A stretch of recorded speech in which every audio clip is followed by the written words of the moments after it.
salaamaaleykum téléspectateur Diaspora Vision ñoo ngi am mbégte di leen présenté waat comme chaque semaine seen émission place publique nag tey day dalal ñaari président mën naa wax kenn ki président sortant la moo nekk sama ndeyjoor muy président Yeti Dia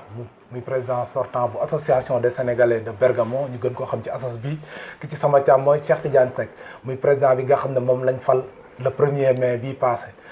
mu war a jiite assos bi pour au moins 2 ans yal na ñu koy ñaanal yàlla yan bi oyof ci kawam di ñaanal waa assos bi tamit at mii di at mu dàq ci at yi ñuy am yëpp mu jëm kanam dañuy jox président Yeti Dia mu nuyoo ba pare ñu jox Cheikh Tidiane président Yeti ñoo ngi lay nuyu. jërëjëf Malick ñu ngi lay fay di am mbégte boo xamante ne bii mbégte bu rëy la bi nga xamante ne bii Diaspora Vision moom moo ñu dalal ci seeni locaux ñu ñëw fi ànd avec une forte délégation bu ASOSP ànd avec le président Cheikh Tidiane Seck le secrétaire général Pape Malick Sène le secrétaire général sortant Moussa Cissé le président pour les 30 ans de l'ASOSP Ibrahima Mboup le chargé de la communication de l'ASOSP Alioune Ndoye di nuyu aussi les techniciens Augustin ak ñeneen ñi nga xamante ne bi ñoom la ñu àndal. jërëjëf président Yeti Cheikh Tidiane. jërëjëf Malick ñuy wax asalaamaaleykum di nuyu téléspectateur Diaspora Vision yëpp di leen balu àq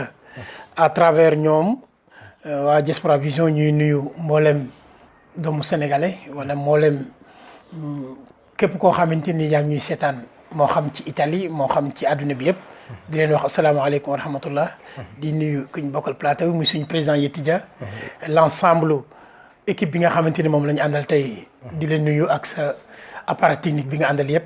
recevoir ñu tey ñu ciy kontaan vraiment am mbégte ci dalal bi nga xamante ni moom ngeen ñu dalal. waaw jërëjëf président yéen ñaar ñëpp Yeti def nga 3 mandats muy 6 ans ñu fàttali téléspectateurs yi rek ne 2013 moom nga ñëwoon bokk ci jël destiné yi nga xam ne mooy destiné président assos bi ñu fal la président ginnaaw bi nga xamee ne bokkoon nga ci bureau bi nekkoon vice président après nga ñëw 2013 jël destiné nekk président 2013 ba 2019 nga décidé 2019 ne da ngay arrêté lan moo tax. waaw merci encore. waaw xam nga comme li may wax rek liggéey moom surtout liggéey bi nga xamante ni dañ koy liggéey ci ASOSB liggéeyu mbooloo la. waaw te ASOSB je pense que kenn du ko présenté si diaspora bi ci taxawaayam ci pour li jëm ci doomu adama yi bon bi ma ñëwee ci ASOSB nekkoon naa le vice-président chargé des relations extérieures de l'ASOSB ci biir bi ma ñëwee ci at boobu ma fa nekk di liggéey gisoon naa yu bari yoo xamante ne bi waroon nañ ko parfaire parce que comme li ma wax c'est une continuité et si instant boobu ak si moment bi sax maa ngi profiter di rendre un hommage vibrant képp koo xamante ni kii mës nga jaar ci association bi jiite ko parce que jiite nekkul loo xamante ni bi lu woyof la mais nag askanu Bergamo franchement seen taxawaay macha allah ci loolu bon bi ma ñëwee gisoon naa ay jafe-jafe yoo xamante ne bi amoon na ci lu jëm ci wàllu koom ak ci lu jëm ci wàllu administratif te loolu yëpp mu laajoon loo xamante ne bi organisation la ak l'équipe bi ma àndal yàlla defal ñu ci sutura parce que ma xamal na ni liggéey naa ak 12 comités directeurs bu ASOSB ak 12 bureaux exécutifs bu ASOSB te bureau bu si nekk maanaam exécutif bi war nañu mat lu war a mat 25 personnes à 28 personnes comité directeur bi dina egg au minimum 40 personnes ñooñu ñëpp ñu ànd bokk ay xalaat liggéey ba fii ñu egsi ma ne nag comme egsi naa ba fii naa mbir mi ma yore woon naa ko yëkkati delloo ko jox ko ñeneen ñoom it ñu continuer liggéey boobu. muy lu rafet président Yeti ñu lay gërëm ci sagesse boobu Cheikh Tidiane ren assemblée générale bi ñun ñoo ngi fa woon. vraiment ñu gis ñu fal la falin bu rafet. parce que am na ñoo xam ne ñii sax xëy na bëggoon nañ mais bi ñu déggee ne Cheikh Tidiane la dañoo dellu ginnaaw ne Cheikh Tidiane duñ xëccoog moom man bañ lay fal maa ngi fa. daanaka mën naa wax ne soxna si rek moo ne du la fal xam naa ne wax na dëgg soxna la ci kër gi Cheikh Tidiane lan mooy say premier mot après falin bu rafet boobu ñu la fal man daanaka plébiscité laa ko tuddee woon man waaw Malick wax nga dëgg suñu premier mot mooy maa ngi koy wax ay mbokk ma ni doon naa jéem a résister ci jour ensemble général bi pour bañ a wane benn émotion ndax peut-être xëy na njiit tamit léeg-léeg ñu doy ko loolu mais le lendemain mënu ma woon résister Malick mën naa la ko seede yow fekk nga assemblée générale parce que le lendemain li ma jot ci ay coup de fil ay message yu audio ci WhatsApp te ñooñu xawma leen enregistré ma seen numéro loolu li muy traduire mooy sas nañ ma mais je pense que liñ ma sas teg ko ci sama mbagg man rek attanuma ko kon équipe rek moo ko mën a yóbbu ci kanam loolu maa ngi ciy remercier président Yetti Dia pourquoi mooy kaddu bi ma njëkk a wax mooy dem naa mais dem moom parce que maa ngi fi maa ngi sowet donc expérience am ma soxla ko ay conseils ma soxla ko mais non seulement équipe bi nga xamante ni moom lañ àndaloon ci biir li ñuy wax bureau bi muy bureau exécutif yëpp ñoom lañ àndalaat ñëw ñoom ñëpp ils sont là donc pour jàppale moo tax ma jàpp ni dina ef ci man vraiment di remercier nit ñi Pa Malick yaakaar dafa diis yaakaar bi moo metti yaakaar naa wax naa ko keroog AG di wax ni am na ay candidats potentiels yoo xamante ni mënoon nañoo ñëw nekk ay candidats xëccoo ak man présidence bi ci waxin xëccoo c'est-à-dire sur le plan démocratique te mooy dem au vote mais dañ ñëw jox ma loxo ni ma bu ñu sañoon nga nekk candidat te boo nekkee candidat ñun dañuy renoncer wu loolu mu nekk yan bu diis yan bu metti ñuy ñaan yàlla nañ ci jàppale ak équipe bi nga xamante ni ñoom lañ ko nar a àndal incha allah ooy fal ko suñ bopp parce que ñun rek attanuñ ko ma waxaat ko yaakaar bi ñu am ci ñun rek attanuñ ko sincèrement donc dinañ def lu ñu mën incha allah def suñu xalaat ànd ak nit ñi ak suñu yéene di ñaan yàlla na ko motali di remercier l'ensemble membre de l'ASOSB yi nga xamante ni ñoo toog boobu qualité moo xam CD muy comité directeur moo xam ne bureau teg ko suñu mbagg te am ci ñun yaakaar yàlla bu yaakaar tas Malick waaw président beneen laaj bi ci yow laa ñëwaat ba léegi biñ la falee dafa am benn baat boo wax ba léegi dafa ma marqué da nga ñëw nga ne awma programme est-ce que mën nga expliquer loolu waaw lu simple la je pense que bu ñuy wax ni dañuy fêter 30 ans de l'ASOSB en tant que président bu ñuy doog a fal boo ñëwee ni da ngay indi programme beneen programme damay yaakaar ne mën na dëng parce que lu dund ba 30 ans am na programme yàlla moo dogal l'ASOSB ni ñu koy waxee ñuy fêter ci 2019 suñuy 30 ans kon am na programme am na ay ni ñu koy tuddati ay bant yu dëgër yu ñu tegoon l'association mu des règlements am ay vision kon man bu ma ñëwee dama war a rek consolider programme bi ma fekk certes que ni dinaa ci dugal sama vision te mooy ordre de priorité yi am lan lañ gën a yàkkamti ñu xool lan muñ gën ñu def ko mais programme fi laa ko fekk yaakaar naa boo ne le président sortant monsieur Yetti def na fi 3 mandats de 6 ans yaakaar naa 6 ans de programme yooyu comme ni mu koy waxee mënul jeexal lépp kon programme bi ma fekkoon mu commencé ko moom lay continuer consolider li nga xamante ni acte yi nga xamante ni def nañ ko ak acquis yi ñu am ñu gën ko consolider xool nag incha allah li ci des ci ban vision lañ koy teg laaj nit ñi lan moo gën a yàkkamti ñu def loolu incha allah moo tax ma ne awma programme parce que déjà fi laa ko fekk. dëgg la loolu leer na nañ donc yow da nga bëgg inscrire dans la continuité. dans la continuité exactement. jërëjëf président. oui def nga wax naa ko sànq 3 mandats. dëgg la bi ngay jël association bi nga jël ko ci ay conditions yu metti am na ñoo xam ne ñi sax jàppoon nañ ne Yetti Dia mi ngi risqué. mi ngi jël presque loo xam ne ni une association moribonde. ñu gis ne vraiment da nga ko jëlee ci ay lëndëm indi ko ci leer. dëgg la ci ay caméra la ñuy waxee. est-ce que mën nga ma defal un bilan détaillé fan ngeen jógee ak fan ngeen yegg si léegi nii. waaw merci beaucoup. comme li may wax rek damay remercier waat encore waa Bergamo parce que mënuma leen fay. ay nit ñu la wóolu jiital la mënoo leen fay ba pare ñu may ma une chance. parce que man j'ai servi mon pays. pendant 20 ans. ma ñëw fii yàlla dimbali ma. nit ñu wóolu ma. ma ñëw nekk à leur service. loolu nekk na loo xamante ni bi lu rëy la ci man. bon bi ma ñëwee aussi ak ñi ma àndal parce que li may wax ak ñi ma àndal laay wax équipe yi ma àndal liggéey. bi ñu defee diagnostic bi xool. gisoon nañu ni ñu bari dafa sooxe woon ci association bi. benn bi lu jëm ci wàllu koom dafa sooxoon soox bu metti ñu amoon li nga xamante ne tamit ay bor la yoo xamante ne tamit dañ ko yanu woon ci association bi tamit yooyu yëpp taxaw si ñun ñi nga xamante ni bi aussi suñuy membre la ñu woon aussi ñu wàññeeku parce que kenn réerewul mbir en 2008 et je pense que avec la crise bi nga xamante ni bi dafa dal adduna bi yëpp ñu bëri dañuy déplacé wu ñii dañu ñàkk seen liggéey ak yooyu yëpp te association bi nekk na association boo xamante ni bi amul benn fonds boo xamante ni bi day jógee à l'extérieur du dugg ci association bi lu dul li nga xamante ni bi moom la nit ñi di indi seeni cotisation te ñun bi ñu ñëwee xam nañ ñu kat liggéey bu rëy moom moo nekk suñu kanam parce que li ñu yoroon ci koom bariwul te waroon nañu organiser wu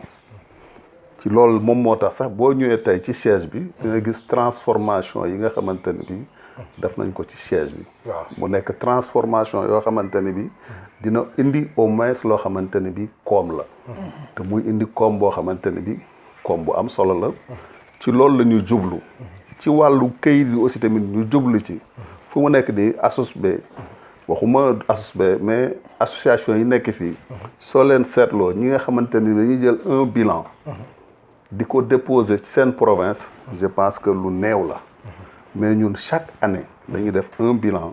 financier boo xamante ni bi dañ koy déposer ci province su Bergamo bi ma ñëwee ci la waxtaan ak benn cabinet bu nekk ca Bergamo bu mag ci ñoom ñu dañuy liggéeyal nag ñoom ñu ñuy orienté ñuy tegu ci yoon ba lu bari loo xamante ni bi nekkoon na ay jafe-jafe mu xaw a teggeeku koom bi ñëw nit ñi aussi amaat confiance aussi ci association yi parce que xam nañ ni actuellement mi ngi yëngatu bon li nga xamante ni aussi moo gënoon tax association bi taxaw muy wàllu social aussi loolu tamit ñu téye ko ba mu gën a dëgër di dem ci sénégalais yi nga xamante ni dañu nekk en difficulté di leen dimbali ñu ne nag ñun du ñu yem foofu parce que jamono dafa soppeeku comme li ma wax jamono dafa soppeeku kon nag bu jamono soppeekoo kon doxalin dafa war a soppeeku ci la ñu ne nag bu ñu yem rek ci ñu daje wax affaire association bi nit ñi indi seen cotisation dem nañu seet leneen loo xamante ni bi dina indi loo xamante ni bi suqaliku lay doon développement ci association bi ak ci ñi nga xamante ni bi ñoom ñoo nekk seeni membre ak képp koo xamante ni kii doomu sénégalais la ci la ñu commencé dox ba am na loo xamante ne bi actuellement teg nañ ko en place pour créer benn fonds boo xamante ne bi fonds de garantie la mu nekk banque boo xamante bëgguma tudd turam banque bu rëy ca Sénégal société yu bari yu taxaw biir Sénégal ñoom actuellement ñoom ñoo leen di suqali pour ñu mën a def seen liggéey ñooñu ñëw collaborer ak ñun en tant que association loolu nekk na loo xamante ni bi lu rëy la waaw ci loolu tamit yematuñ foofu parce que xam nañ ne xale yi tamit aussi il faut que ñu waajal leen parce que ndaw yi ñoom ñooy avenir bi ñooy ëllëg bi te xale yi am na si ñoo xamante ne bi seen njàng demeetul noonu te dañu nekk fu mu nekk ni ci dëkk boo xamante ne bi tey njàng daf ci am solo surtout ci wàllu liggéey bi parce que liggéey bi seet nañu gis nañu yu bari dañ ko réformer actuellement. foog nga am métier. waaw yu amul nekkatul loo xamante ni bi yëkkatil wala nga teg. waaw kon nag il faut nga am une qualification professionnelle pour nga mën a insérer wu ci tissu bi nga xamante ni bi mooy économique pour nga mën a dimbali sa bopp mën a dimbali say mbokk. ci la ñu créer defar foofu benn centre boo xamante ni bi centre de formation la def fa ay formation yoo xamante ni bi je pense que ay kër yu mag. ñoo ànd ak ñun lu mel ni ENAIP xam nga kooku lu mag la ñoom ñoo ànd ak ñun bokk ak ñun defal xale yi ay formation yoo xamante ne bi am na solo trop yoo xam ne mën na leen jëriñ seen biir àdduna aussi tamit ci jigéen ñi aussi tamit ñu defal leen ay formation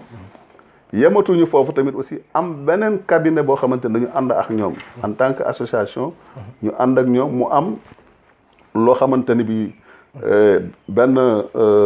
marché boo xamante ni dañ ko gagné woon moo xamante ni bi c'était l'éducation financière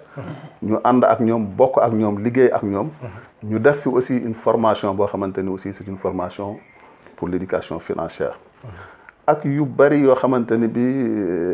mënuma ko énumérer tellement que dafa bari. dafa bari waaw dafa bari. président après dinañ ñëw ci siège ASOSB bi dinañ ñëw ci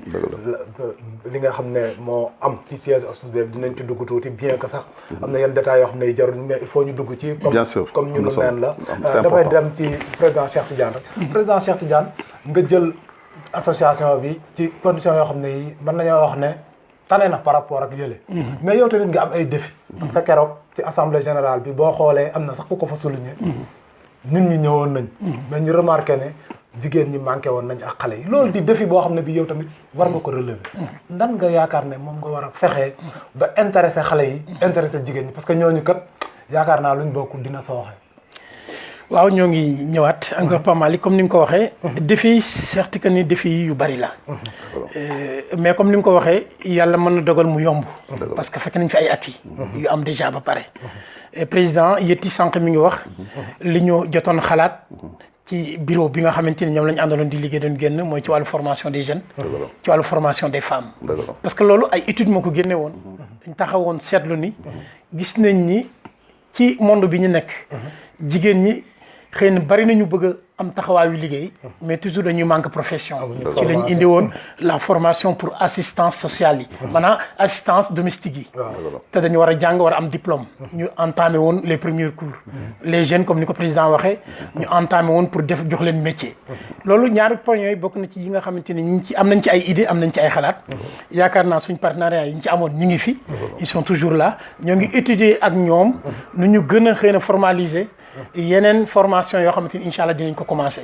loolu bokk na ci peut-être li gën a indiwaat jeunes yi ci ñu may leen possibilité parce que damay wax ni l'association certes que ni au début di ko taxoon jóg mooy social solidarité nekk lieu de rencontre mais enfin jamono dafay dox war nañ am yu ñu ci dolli yu ñu ci dolli bokk na ci nag au lieu que lieu de rencontre kese au lieu que social kese moom mu nekk tamit li ñu naan point de formation boo xamante ni mën na indi développement mais développement ci ñun mais développement tamit ci foyer bu nekk ci jigéen ñi comme ni nga ko noté wax nañu keroog participation jigéen ñi néew na fa yaakaar naa am nañu commission des femmes la présidente ñu profité occasion nii ko soxna Mame Diarra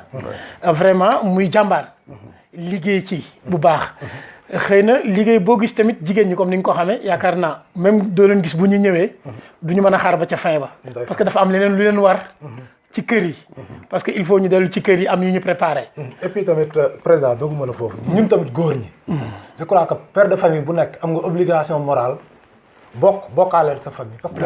bu ku nekk intéressé sa doom sa jabar rek léegi mbooloo mi kii daal il faut tamit ñu bañ a ñëw rek man a ñëw rek da man Malick Sakho ma bàyyi fa samay doom bàyyi fa sama jabar je crois que loolu tamit dina tax bokk na ci li tax affaire bi di sooxe daal. non wax nga noyau bu sensible bi ñu bëggoon waxaale. exactement loolu la mooy bu ñuy wax ni manquant participation jeunes yi ak manquant participation famille toujours damay wax ni ñu nit am nañ part de responsabilité il faut le dire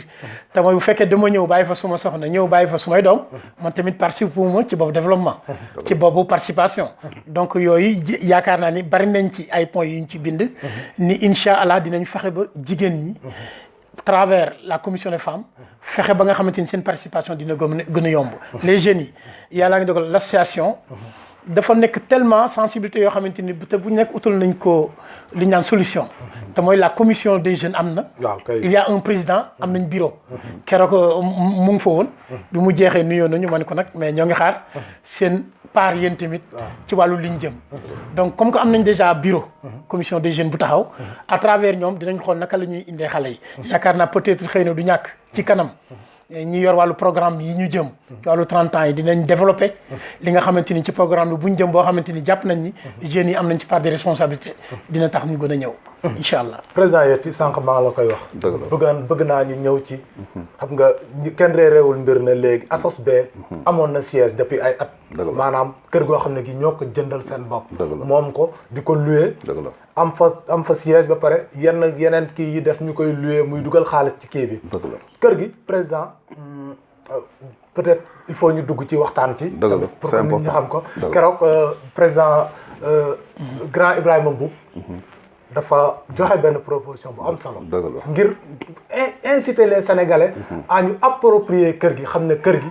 warul jógee ci suñuy loxo delluwaat ci yeneen loxo. parce que acquis la boo xam ne bii c'est phénoménal. keroog wax nga ko sa discours. am na yenn dëkk yoo xam ne président gouvernement du Sénégal moo jënd siège jox leen ko. te ñun waa Bergamo ñoo ñafe ba am siège bi. donc mu nekk ci ay difficultés. il faut ñu oser wax ko aussi. dëgg la. fan ngeen toll ci problème mu kër gi. waaw merci beaucoup parce que comme li ñuy wax. le problème essentiel. actuellement bu gën a am solo. mooy kër gi. parce que man kër gi sax du ma ko tuddee. dama ko tuddee le patrimoine des Sénégalais. dëgg la nekkatu sax sénégalais mais yeneen xeet yëpp.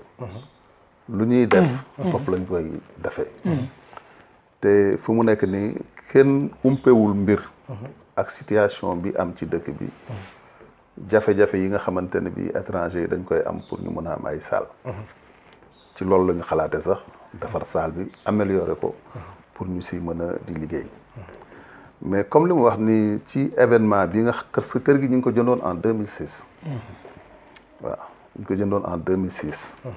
bon bi ñu demee ba jëmmi jamono comme li mu wax en 2008. maanaam jafe-jafe yi dab ñu. ci yoon. waaw mu daloon ñu bari. am na ñoo xam ne sax si lañ ñàkk sax seen liggéey. association bi aussi tamit je pense que touché na ko. da koy touché. waaw ci loolu ñun quand même on n'a pas baissé les bras. ci la ñu continuer gëm li ñu gëm di ci liggéey.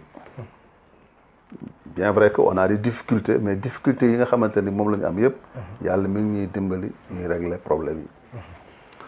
man bi ma ñëwee comme président. ASOSB j'ai écrit directement la banque. mais kat ñun on a toujours des difficultés. mais difficultés yi nga xamante ne bi am nañ ko. ñun moom dinañu góorgóorlu ba nga xamante ne bi liñ fi nekk yëpp dinañu fay li nga xamante ne bi mooy moto bi. régulièrement ci la ñu nekk di ko fay. pendant 2 ans ba dugg 3e année bi. banque bi xool ni ñun kat. ñoo ngi def effort bien vrai que moto bi dafa am woon souffrance. waaw mais jamono yi ñu toogoon fayuñu woon dafa yéegal capital bi. parce que lépp lu ñu doon fay ci année yi. ci intérêt lay dugg. bon ñu ne comme loolu la comme ñun tamit ay sénégalais lañ. ay doomu sénégalais lañ te ñu ngi jéem parce que li ñuy def sax am na lu bari état moo ko waroon def. dëgg la mais ñun xaaruñu ci état. tey ku jaaxle wala sa bët xonq wala nga am jafe-jafe wala nga am difficulté ci association bi ngay jugal kon nag kër googu je pense que repère la pour les Sénégalais ñu ne comme loolu la nañu bind état du Sénégal on a écrit le président de la République wax ko jafe-jafe yi nga xamante ne bi le président son excellence Macky Sall wax ko jafe-jafe yi nga xamante ne bi moom la ñu jànkantoo jamono yooyu amoon na ministre bu fi nekkoon mu yoroon wàllu immigré yi bu ñu toogee waxtaan ak moom si boppam xamal nañu ne que lettre bi ñu defoon mi ngi woon si taabalu président léegi ndogal la ñuy xaar rek pour ñu mën a def loolu ñu xaar ba ay jamono loolu mujjuwul sotti ñu dégg président day ñëwaat fii ñu relancer waat defaat beneen lettre mais avant lettre boobu dem nañ ci banque bi waxtaan ak banque bi le directeur de la banque. parce que dañuy bañ ñu wooñu te duñu am loo xamante ni moom la ñu wax. directeur banque bi ñoom pare nañu. ci li ñuy xamante ne bi moom lañ leen ameel te ak effort yi nga xamante ni ñoo ngi koy def. te ci effort yi ñuy def lépp loo xamante ni bi intérêt la woon dinañ ko dindi teg ko fële léegi li ñu fayati day dugg directement ci capital bi te vraiment respecté nañu loolu. léegi nag su fekkee ne état du Sénégal fas yéene nañoo dimbali. joxe benn partie bi ñoom pare nañ ñoom ñu séddee benn partie bi mais ba tey ba fi may wax ak yow amuñu si benn réponse man delluwaat naa fa personnellement encore am na boo xamante ne bi maa ngi koy jaarale ci son excellence Makhtar Kouyaté mu dem ba présidence moi j'ai vérifié j'ai trouvé que vraiment que lettre bi egg na fa mu war a egg mais ba léegi amuñu ci dara loo xamante ne bi tontu la te kër googu nekk na kër goo xamante ni bi lu muy dimbali sénégalais yi bari na ndax xale yi surtout xale yi fa la ñuy dajee fa la ñuy jàngee seen i alxuraan seen diine waaw ak yu bari yoo xamante ni dañ ko fay def foofu ci kër gi lañ koy def waaw mais nag ba léegi ñi ngi am espoir waaw yaakaar am waaw ñi ngi am espoir di defaat encore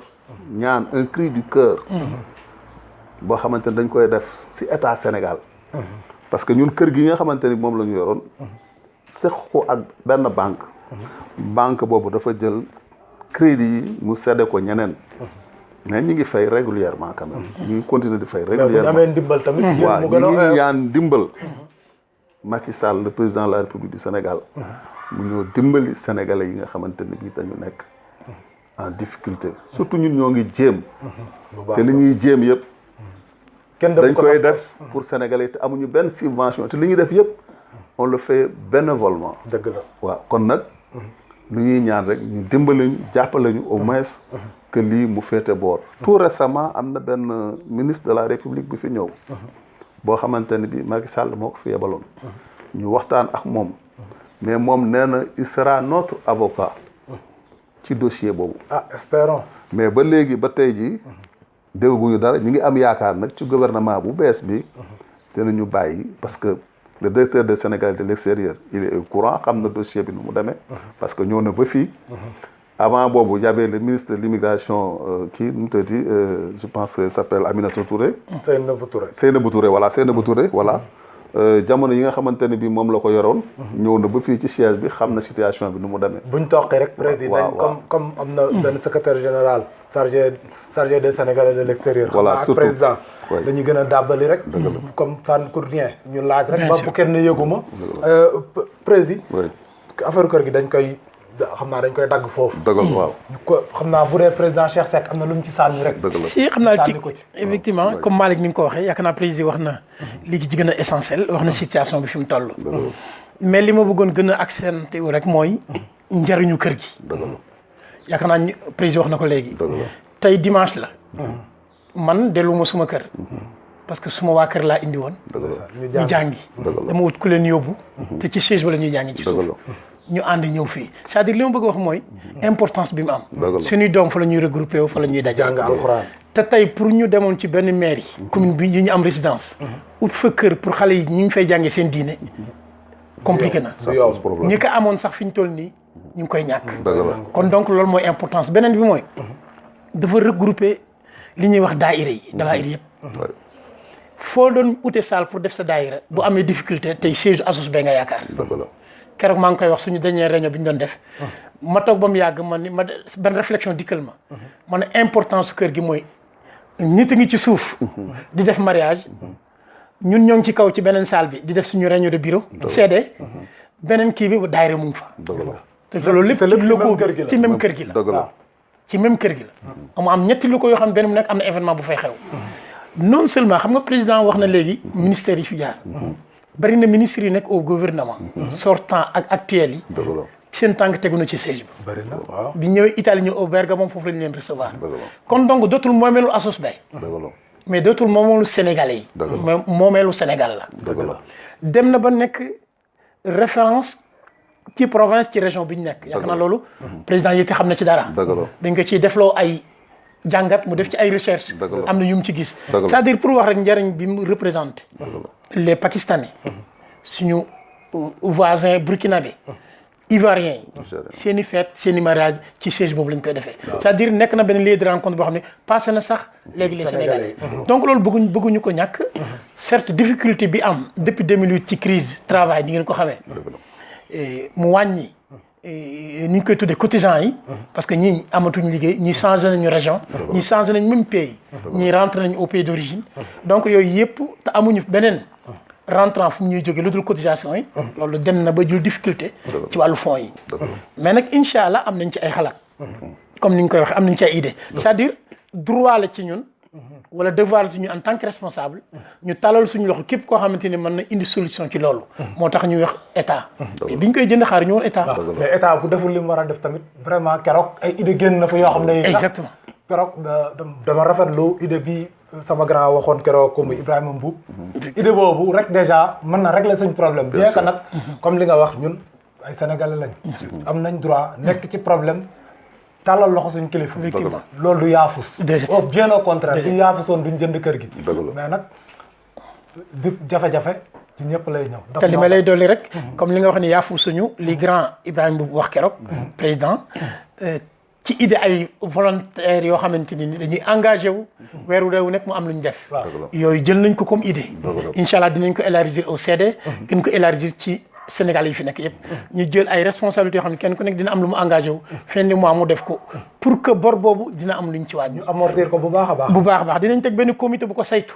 leen li tamit volonté la ak ay acte mais il faut tamit xam-xam parce que bëgg nañ ut ay experts yu seen xam-xam màcc ci wàllu mutuocase ci wàllu finance ñoom it ñu def ay études xool naka la ñuy yónnee délégation bu waxtaan ak banque bi incha allah c'est très ñoo ngi ciy yaakaar ay c'est très important président li nga wax président xam naa ne sànq wax nga ko nee nga association xam nga association dafa ëmb daayira actuellement boo ne association wax nga murid bi wax nga ñëpp wax nga chrétien bi ñëpp boole nga leen ci ñu gis ne yéen a ngi depuis war naa wax 4 wala 5 ans yéen a ngi organiser ay guddi Seydina Mohamed dinaa la ci laaj parce que yow lépp fi la fekk parce que yaa ngi bokkoon ci bureau bi même bu dee nekk woon président idée boobu nan la ñëwee ci yéen ak fan ngeen toll ci affaire boobu waaw idée bi ni mu ñëwee ci ñun mooy dañuy wax ni association kenn ku nekk da cee war a gis boppam jeunes yi am nañ ci part jigéen ñi am nañ ci part mag ñi am nañ ci part ci loolu lañ ni parce que xale yi bu ñu war a def seen i li tolloog seen jamono mooy def seen i soirée def seen i daje am nañ fu ñu ko defee muy siège ba ñoo ngi doon daje jigéen ñi bu ñu defee seen i réunion seen i collège féminin yi ñuy def seen i daje seen i mariage seen i xamu nuñ ko tuddee nday dikkee am nañ fu ñu koy def mais am na ay mag ay kilifa yu bokk ci association bi yoo xam ni jotaay yooyu yëpp mënuñu ko teewee peut-être te dañoo war a gis seen bopp ci association bi ñu ne nag pourquoi pas amuñu kudul moom ci ñun nga xamante ne ay croyants lañ ñu def guddi goo xam ne dañuy sargal Seydina Muhammad sallallahu alayhi wa sallam parce que boobaa mag ñi ndaw ñi góor ñi ak kilifa yi nga xamante ne am na jotaay yu mën teew dinañ ci gis seen bopp foofu la idée bi commencé génne ñu def ko nag bi ci des wax nga ko léegi li may wax ni association bi dafa am importance am na ay suñuy camarades suñuy xarit Sidi Fall muy jàmbaar vraiment ñu tudd ko Sidi Fall muy jàmbaar te moom moo chargé woo comité bi nga xam ne ñooy piloté guddi yonent bi dañuy wax ne association bi li tax mu gën a am importance mooy dañuy wax ni kenn ku nekk am nga néeg booy fanaani mais l'association mooy ëtt bi te mooy tijaan bi bu paree day dellu néegam murid bi xaadir bi laayen bi ki dul julit bu paree day dellu néegam mais l'association mooy ëtt bi bu ñu génne ñun ñëpp ñoo koy bokk dafa la ñuy daje moo tax nag ñu ni fi nit ñi di daje kooku kon war nañ ko aaral war nañu fexe ba nga xamante ni ku génn mën cee gis sa bopp loolu mooy sababu ñu indi inventé guddi yonent bi di ko sargale mais di ci boole pour yi nga xamante ni ñoo composé réalité Sénégal ba nga xam ne kenn ku nekk dinañ ci mën a gis boppam yaakaar naa ni ñu yor programme bi dinañ ci ñëw parce que am na yuñ ci xalaat ren encore incha allah waaw président xam naa sax ñun buñ demee ba ci kanam maa ngi la ko doon wax sànq dinañ guddi Seydina Mohamed bi ñun dinañ ci def particulièrement benn liggéey incha allah président guddi Seydina Mohamed bi ci sa magistère la commencé ñu la ciy gërëm yow tamit vraiment ci sa vision ak sa taxawaay ban sentiment nga am vraiment boo nekkee de l'extérieur di xool waaw parce que comme ni ko le président Cheikh waxee guddi Rasoulillah bi association bi organisé mu nekk tey ji un événement boo xam ne c'est un événement phare de la société événement bu gën a rëy yi nga xamante ni moom la association bi di def te association bi yemul foofu balaa muy def loolu ndax Sénégal seetlu nañu ne modèle la surtout lu jëm ci wàllu religion dialogue surtout waaw ñu taxawal fi li nga xamante ne bi benn dialogue islamo-chrétien def nañ ko fi mu nekk tamit événement boo xam ne événement bu rëy la dajale ay professeur ay borom xam-xam yu nekk fii ci réew mi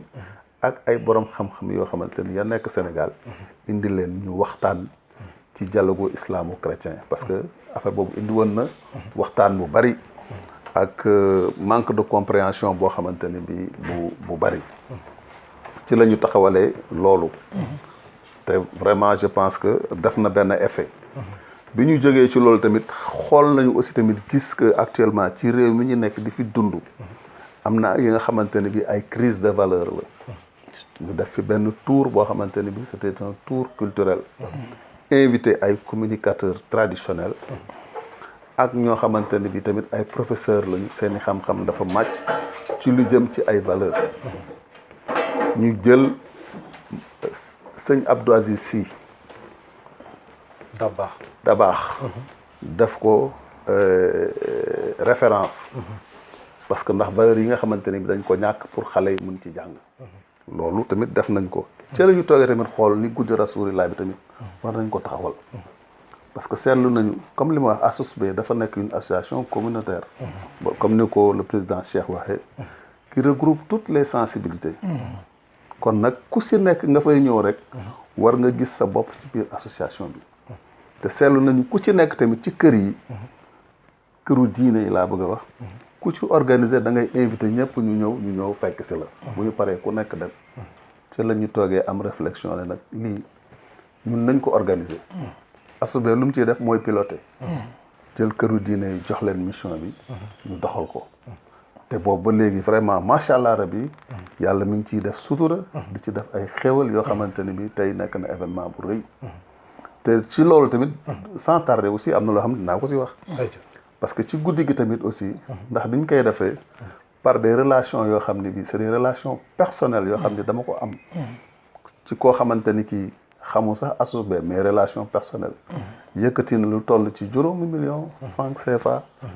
jox ma ko pour ma ñëw indi ko ci biir association bi ma jël 5 millions yi ñëw jox ko association bi te loolu yëpp li ko waral moom mooy guddi gi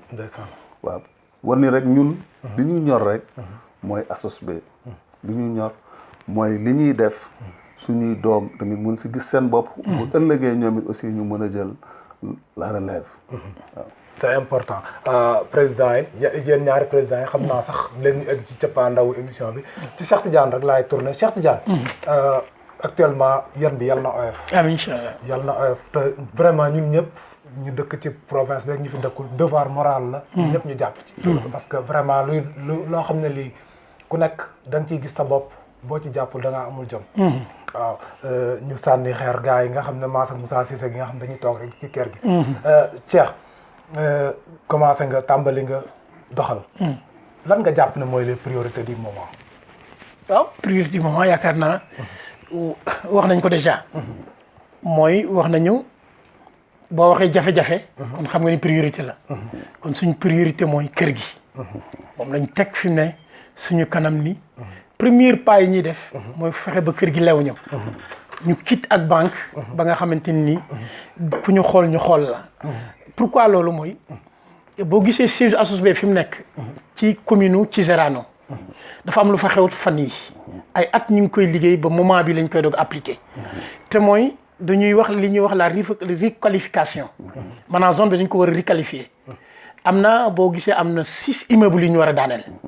yoo xam ne dafa nekkoon concentration des Italiens et des immigrés ñu war leen daaneel tali yi dañ ko war a defaraat lamp yi dañ ko war a defaraat kon ñun waruñu ci des ginnaaw te ñun ñu ngi ci biir te bëgguñu ñu ñëw ba accès ci ñun siège bi nekk en difficulté ñu profiter ci occasion indi ñu ci ay jafe-jafe moo tax fi mu ne moom lañ teg suñ kanam fi mu ne gisuñu leen gis naa ne ñu ngi réflexionné lu bëri effectivement ñu ngi réflexionné lu bëree bëri moo tax ñuy daw pour bëgg bala ñoo accès ci ñun fekk ñu ne ñu pare ñu nekk en norme surtout sur le plan administratif comme ni ko président yi waxee am na ci ay acquis yu ñu am mais am na lu des incha allah bëgg nañu loolu ñu combler ko fexe mu jeex ba nga xamante ni danañ am problème ak administration bu dee ci wàllu bor bi tamit bëgg nañu incha allah feeg lu néew ñu mën quitte ak banque moo tax ñi ngi tàllal loxo Sénégal yëpp ñu ngi tàllal loxo état du Sénégal parce que li ñu bëgg rek mooy quitte ak banque bi ba nga xamante ni ñu xam ne ñu ñokk moom te loolu bokk na ci priorité yi beneen bokk na ci priorité yi dañuy dund ci réew ku ne xam ne ni politique immigré ay immigré lañ ay gan lañu doomu sénégalais boo gis ak lu mënti am ay nationalité ak yooyu yëpp doomu sénégalais boo dajal moom xelam ma nga ci ëllëg naka lay delloo réew ma kon mën nañu wax ne ay gan lañu ba tey gan gi ñu nekk nag réew mu nekk di fi liggéey des années dafa am lu changé lu bari politique changé na état day changé gouvernement yi dañuy changé yëg nañ ni Italie ñi koy gouverner léegi mën nañu wax ni xooluñu bët bu oyof gan yi kon loolu mu nekk tamit ay situation yoo xam ne ñun war nañ ko li ñu mënuma ko tuddee éduquer waat nit ñi mais war nañu sensibiliser bokk sensibilisation war nañ sensibiliser mooy terme bi gën a jub war nañ sensibiliser doomu sénégalais yi immigré en général ci ñu bàyyi xel ni réew mi changé na loi yi changé nañ profiter ci occasion am nañ ay experts yoo xam ne ci wàllu immigration lañ jàng xam nga ko yaakaar naa ñu koy nuyu passage suñu mbokk Mamadou Tall AG mu ngi fa woon yooyu yëpp bëgg nañ ko gën a yaatal mu nekk ay rencontre yoo xamante ne day nekk sensibilisation ak information ci wàllu immigré ba ñun sénégalais ñu xam ne ñuy taxawee ba loi du dal suñu kaw parce que comme que ki la accueilliroon ki la waxoon aksil mi ngi lay xool beneen bët yow war ngaa waajal sa bopp defaraat sa toogaay waa nga xam li ñuy wax defaraat sa toogaay to mooy bul tooñ mais nga xam leen mooy sa droit loolu nekk na ay urgence yoo xamante ni ñun bëggoon nañ ko dugal beneen bi certes ginnaaw bi ñu wax loolu ba pare nag l'association bu ñu ko waxee c'est parce que dafa am ay nit ñu ñëw di associé kon objectif yi urgent yi bokk na ci mooy gën a yaatal associé yi pour ñu am nañ ci ay idée ay xalaat yu ñu tëral xëy na incha allah xëy na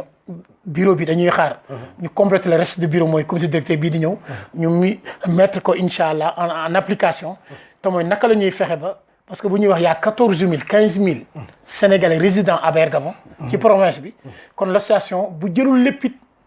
war na jël méta bi genn wàll gi te loolu incha allah tëral nañ ci ay stratégie yoo xam ne dañ bëgg nañ doomu sénégalais xam nga lu tax mooy xam nañ ñu bari bokk nañ ci ay association yu ndaw villageois bokk naa association bu Kaolack bu Louga bu Saint-Louisien bu sama mairie c'est bon baax na parce que jàppale gox ba nga jóge la goxaat ba nga jóge c'est très important mais l'association l'ASOSB dafa représenter orma dafa nekk institution boo xamante ni mën nañ wax ne moo représenter yëpp parce que yaakaar naa président yi tudd ma bàyyi ma fen mooy lu fi xew ci province bi bu dee au niveau de la police la téléphone am la ñuy woote duñu woo association bu Louga ak bu Kaolack wala bu Saint-Louis mais ASOSB la ñuy woote bu amee au niveau de commissariat bi ñu gën a jege au niveau de la commune muy gendarmerie carabinieri président l'ASOSB bu yëtti moom la ñuy woo kon donc dafa am lu mu représenté représentation boobu nag bëgg nañu mu gën a solide dogguma la foofu sax te ku génn àdduna sax ASOSB la ñuy njëkk a xalaat donc je crois que très bien comme la sëriñ ba waxoon nga dox egg fa moo gën nga daw wuy ji nañ dox jéem a wuy ji président laaj bu mujj bi moom yéen ñaar a koy bokk ASOSB macha allah ci décompte bu mujjee bi ñu mujjee def le 1er mai on était à 700 et quelques membres 750 membres bu yokkee 750 membres bu yokkee ñu jël mais duñ ko xeeb sant yàlla parce que association bu rëy la président ñu gis ne ku jiite 700 et quelques sénégalais yoo xam ne ils sont à l'extérieur loolu dina am ay enjeux ba bëggoon rek xam yéen relation comme président association ak politiciens yi il faut mu am ñu leen di jéem a courtiser ak yooyu parce que ku jiite mbooloo moomu peut-être politicien mbooloo lay wut quelles sont les relations entre président ñoo nan la war a demee yéen ak politiciens yi waaw mooy li mu doon wax sànq rek laay delluwaat ne ASOSB dafa regrouper sensibilité yu bari tey jii boo fa ñëwee bu dee ci wàllu politique la maanaam parti yëpp ña nga fa mais boo duggee biir ASOSB doo ko sentir doo ko gis ku génn yaa ngi dem fa nga bokk mais ci loolu ñun ñi nga xam ne bi dañu jiite dañuy dem ci ñi nga xamante ne bi ñoom ñoo jiite démembrement yooyu maanaam lu toll ni lu mel ni parti politique yi lu mel ni daayira yi lu mel ni leneen dañuy dem si ñoom wane na ko sax ci nga xamante ne bi ci la ñu génn muy pour les députés de la diaspora députés diaspora yi parce que loolu ñun on est concerné te loolu tamit aussi maa ngi ciy woo les députés de la diaspora parce que affaire bi nekkul sax politique mais ñoom dañu war a ñëw jege ci association yi maanaam la société civile ñëw waxtaan ak ñoom xam les vrais problèmes mais boo seetloo pratiquement li ci gën a bari ci politique bi la ñu gën a yëngu te war nañ ñëw ci association yi parce que ku jaaxle ci association yi ngay ñëw même autorités yi suñu amee jafe-jafe sax association bi la ñuy woo directement waaw même ki nga xam ne sax day sociologue bi étudier sax immigration bu jegewul association yi du am les chiffres du am les chiffres voilà c'est ça waaw mooy li Cheikh doon wax sànq l'aide au développement même ñu ngi ci doon jéem a dugal li nga xamante ne bi mooy association yi te association yi amuñu dara loo xamante ne bi dañ leen dimbalee waaw su dul seen taxawaay ci loolu nag ñun ñëpp dañ leen di ubbil yaatal leen ñoom jege leen bañ a wane nag suñu couleur politique ci biir li nga xamante ni moom lañu jiite parce que sensibilité yi dañu bari bañ a féete benn boor. ñu ku nekk président ASOSB tu es là pour tous les Sénégalais. ku xew la ci Sénégalais yi su la woowee war nga bàyyi lépp nga dem foofu te ñun seetlu nañu sax ñi nga xamante ne bi nekkuñu membre ASOSB ñoom ñoo gën a mën a indil jafe-jafe ASOSB. ñoo koy gën a jëriñoo sax. waaw ñoo koy jëriñoo. am na sax ñu ko doon kii mais ñun mënuñu seetaan Sénégalais. di nekk ci coono. wala di nekk ci jafe-jafe. te duñ ci taxaw.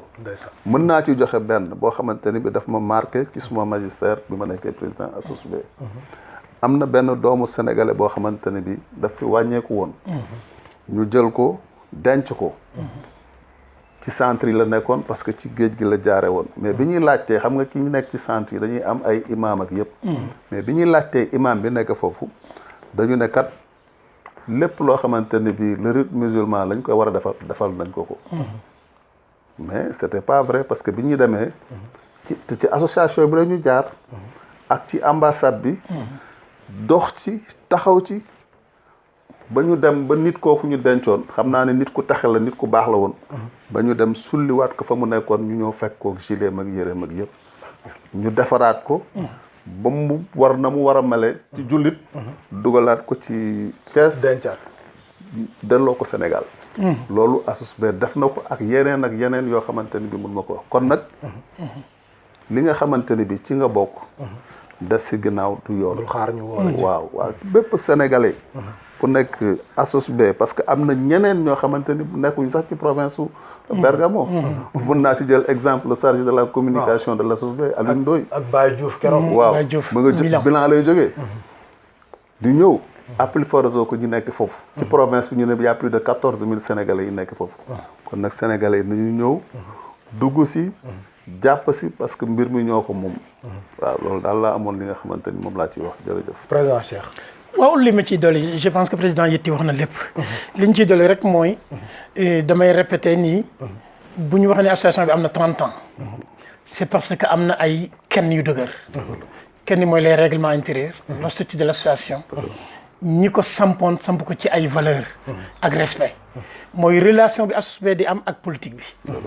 ñun ñëpp ci ay mën nañu wax ni ñi ay militants de parti lañ. ñi ay responsables parti politique lañu. mais boo xasee dugg ASOSB da nga koy summi. boo gënaatee nag doo ko sol sa veste politicien wala sa veste membre de parti. loolu yàlla defal na ko ASOSB. vraiment te amul li mu wax ni sensibilité yëpp ñu ngi ci. ci wàllu position politique. mais bu ñu duggee ci siège bi dañ koy summi. di xalaatal askanu Sénégalais yi di xalaatal ASOSB bi keroog ñuy génn. mais boobu tamit liñ ko may mooy benn valeur ak principe yi nga xamante ni ñi ko jiite woon ñoo ko samp ñun ñu fekk ko fi. benn ak ay règlement yoo xamante ni moo ko sas ba loo indi. te ñu gis ni règlement yi ànd dëppoo ak loolu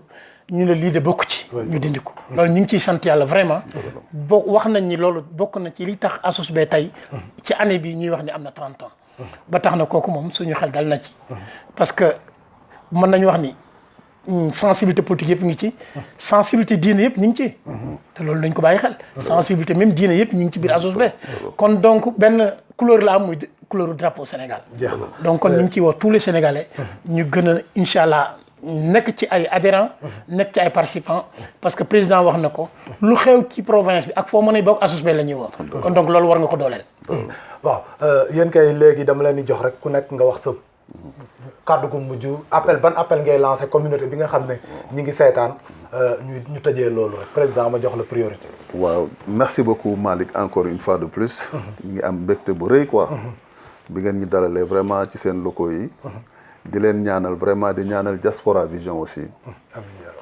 ñu am télé yoo xamante ni bi télé yu mag la. incha allah di ñaan aussi état Sénégal bàyyi ci ñoom xel. surtout ministère de la communication. parce que ñoom ci seen propre moyen la ñuy demee. te nekkaluñ fi kenn ku dul doomu sénégalais yi. kon nag ñoom subvention bi nga xamante ni bi dañ koy am ñoom war nañ leen ci boole. loolu moom maa ngi koy ñaan vraiment. parce que seen liggéey rafet na tumuranke wuñu suñ fi nekkul woon nag. kon dina metti beneen bi. maa ngi ñaanal ki nga xamante ne bi tey jii moom moo nekk le dirigeant de l'ASOSB. Cheikh Tidiane. muy Cheikh Tidiane Seck yore toutes les responsabilités de l'ASOSB. di ko ñaanal mission bii nga xamante ne bi moom la door. yàlla na ko suñu borom bi defal. amiin ndam. defal ko aussi lu kowe njortam. amiin ndax xam nañu taxawaayam. bien avant ça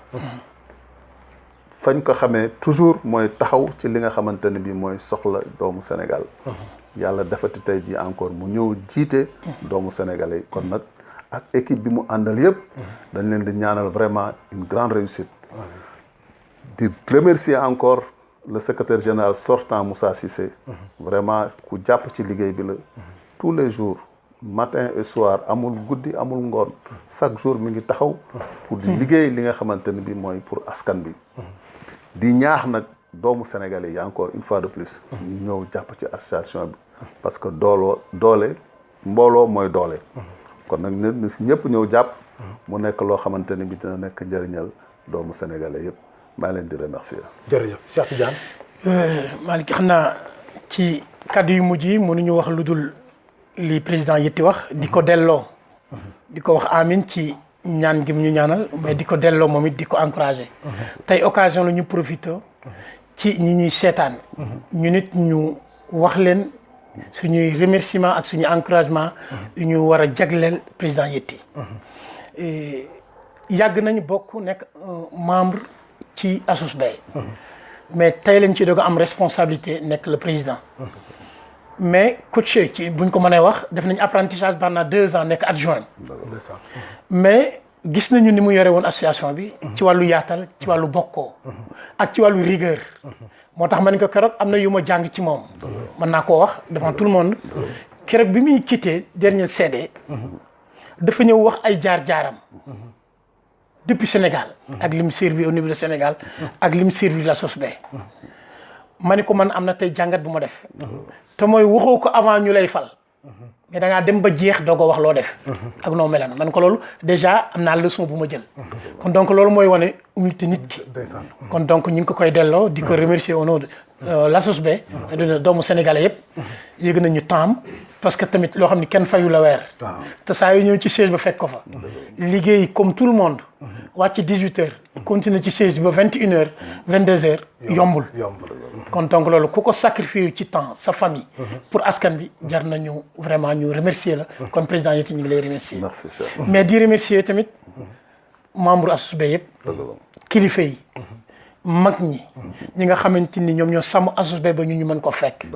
en même temps ñu ñëw ñu yaakaar ñu tàllal ñu loxo kon ñoom it kenn amul seen fay xanaa di ñaan yàlla bu seen yaakaar tas beneen bi mooy ni ko président waxee ñu gërëm équipe bi nga xamante ni ñoom lañ àndaloon ak équipe bi nga xamante ni incha allah war na ñëw le secrétaire général Moussa Cissé président wax na ko jëru ñu koy wax ñun toujours daf ñu daan sonal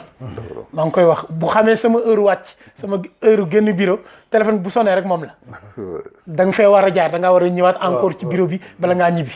donc loolu c'est parce que rek engagement ak volonté bi mu àndoon donc di remercier suñu secrétaire général Hadji Malick vraiment nga xamante ni moom it ñoo bokkandoo le 1er mai renouveler le bureau muy incha allah ku ñu war a seqal liggéey bi te li ci gën a metti li ci gën a diis ñoom ñoo koy yenu man wax naa ne le président c'est seul xëy na moom mooy nekk en tête mais c'est seulement pour coordonner les commissions et les travail mais ñi ci base bi ñoom ñoo koy def kon donc ñu ngi leen di remercier passage di leen remercier Diaspora Vision di ñaan li président Yetti wax seen yaakaar ak xalaat yéen yi ngeen am yàlla na passé fi incha allah ak équipe bi nga àndal yëpp di profiter occasion yaakaar naa par rapport ak li ñu imam yi wax mooy incha allah dañuy woor suba ñu profiter ci occasion baalu ak la communauté musulmane yi nga xamante ni ñoom la ñu seqal Italie mais ñoom la ñu seqal àdduna bi yëpp kenn ku nekk buñ ma sa juumee ci kàddu ma sa juum ci wax wala ma sa juum ci jëf nga baal ñu ko moo xam lu ñu tay lu ñu tayul ñu ngi koy jégalu di leen ñaanal weeru jàmm ni ñu ko waxee nag ne xëy na oustaz yi ñoom oustaz Abdou Guèye maa ngi koy seen muy dugg léegi ñoom ñoo ñuy wax ni weeru promotion la kon ñun ñëpp ñu jéem rek ci weeru promotion bi liñ ci def ñu multiplier liñ ko ci barke weer wi yàlla nañu yàlla defal jàmm yàlla nañu yàlla motalal suñu yéene ñoo ngi baalu ak asalaamaaleykum wa rahmatullah asalaamaaleykum wa rahmatullah président yéen ñaar ñëpp vraiment seen dernier kàddu rafet na yéen ñaar ñëpp ngeen tamit ngeen ay nit yoo xam ne yi da ngeen a taxaw ngir communauté bi li may tëjee rek mooy keroog ndeysaan bi assemblée générale bi jeexee Diaspora Vision daf cee def article dafa tas rek ñu def ci article am ku ma woo ne ma Malick dama am problème pour xool photo yi parce que ñoom ñaar xaw ma kan laa ci gën a bëgg pour wane rek cofeel bi nga xam ne nit ñi am nañ ko ci yéen ak yan bi nga xam ne Cheikh Tidiane am nga ko parce que tamit ñëpp na yow la yombul donc yow tamit yal na yàlla amiin incha allah amiin incha allah asas bee yal na gën a yaatu gën a am xéwal xanaa ñuy jox dig daje rek téléspectateurs yi beneen émission ak yeneen invité incha allah jërë ngeen jëf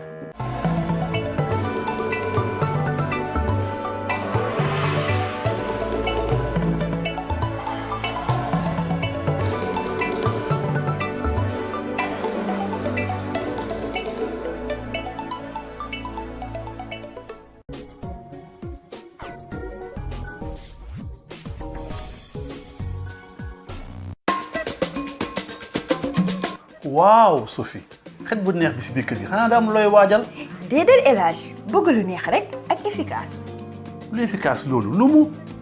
xanaa déodorant bi El Hadj tudd Reminisce di joxe xet bu neex ci biir kër ci ay oto ak fépp foo xamante ne rek xet bu neex war na fa jaar te boole ci dafa am ñaari njëriñ même sooy fobeere sa kër mun nga ko boole li nga xamante ne mooy sa détergent ak toq rek mu bàyyi la xet bu neex te xet bu yàgg lay doon El Hadj. waaw li ñu doon Reminisce ku ko soxla nag nooy def. dañuy seeti ki nga xamante ne mooy Poul Chéri ci Trento. Reminisce ngir seen kër di nes nesi set am xet bu neex.